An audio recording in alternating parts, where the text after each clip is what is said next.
நேயர்களே, இன்னைக்கு பார்த்தீங்கன்னா, செவ்வாய்க்கிழமை அவிட்ட நட்சத்திரம் வேற இன்னைக்கு. இன்னைக்கு அவ்வளோ ஸ்பெஷலான நாள். ஏன்னா, செவ்வாயுடைய நட்சத்திரம் அவிட்டம். சரிங்களா? அது செவ்வாய்க்கிழமை வந்து மிகப்பெரிய ஸ்பெஷலான விஷயம். அதுவும் இல்லாம பார்த்தீங்கன்னா, இன்னைக்கு மங்களவார யோகம்னு சொல்லுவாங்க. இன்னைக்கு நாள ஓகேங்களா? இன்னைக்கு என்ன பண்ணலாம் அப்படின்னு சொல்லிட்டு பூஜை என்ன சிறப்பா பண்ணலாம் அப்படின்னு சொல்லிட்டு இந்த வீடியோல கண்டிப்பா பார்க்கலாம். இன்னைக்கு வந்து காலைல நீங்க கந்த சஷ்டி கவசம் இல்ல திருப்புகழ் பாடுங்க. பாடிட்டு அ ஸ் முருகப்பெருமான போயிட்டு நீங்க வேண்டுங்க. அது இல்லாம பார்த்தீங்கன்னா, இன்னைக்கு வந்து தஷ்யா இந்த அவிட்ட நட்சத்திரத்தோட இன்னொரு பேர் வந்து தனிஷ்டியான்னு சொல்லுவாங்க ஆக்சுவலி.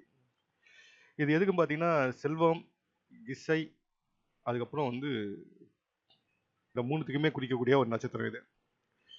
இந்த நட்சத்திரத்த பார்த்தீங்கன்னா, மகாவிஷ்ணு, சிவபெருமான் 2 பேருமே இஷ்ட தெய்வம் தான். இத வழிபாடு பண்ணலாம். அடுத்து பார்த்தீங்கன்னா, இன்னொரு சொல்ற விஷயம் என்ன வச்சுக்கங்க.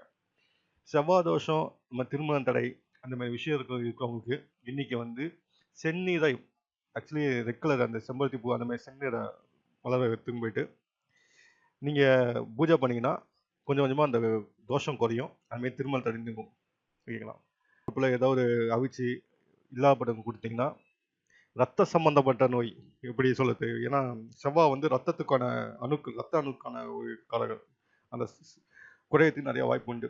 அதுக்கப்புறம் வந்து பார்த்தீங்கன்னா, செவ்வாய் வந்து பூமி, நிலம் அதுக்கான வீடு கட்டுவது, இதுக்கான விஷயத்துக்கான செவ்வாய் வந்து அவ்வளோ ஸ்பெஷல்.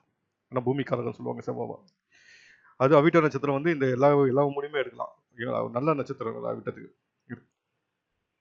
அது மாரி கீழ குடுக்குற வீட்ல வந்து விளக்கேத்தி வச்சு முருகப்பெருமான வழிபாடு பண்ணீங்கன்னா, அவ்வளோ நல்ல விஷயம். இன்னைக்கு வந்து சிவப்பு ஆடை அணிவது வந்து அவ்வளோ விசேஷமான விஷயம். ஏன்னா, சிவப்பு ரத்த அணுக்கள்ல அது நான் கீழ வந்து ஒரு மந்திரம் ஒண்ணு குடுக்குறோம். அதுமாரி வந்து அது நான் மந்திரத்த வந்து டிஸ்ப்ளேலயும் போடுறோம். சாங்ஸாவும் போட்டு வச்சுருக்கோம் லாஸ்ட்ல. இத கேளுங்க. கேட்டு உங்களால முடிஞ்சது 26 ஆமா 27 சொல்றீங்களோ, இல்ல 108 சொல்றீங்களோ சொல்லி பயனடைங்க. இந்த வீடியோ பிடிச்சிருந்தா சப்ஸ்கிரைப் பண்ணுங்க, லைக் பண்ணுங்க, ஷேர் பண்ணுங்க. Thank you. शक्तिहस्तं शिवप्रज्ञं सर्वशत्रुविनाशनं सर्वाङ्गसुन्दरं देवं वन्दे सुब्रह्मण्यम् अहनिजम्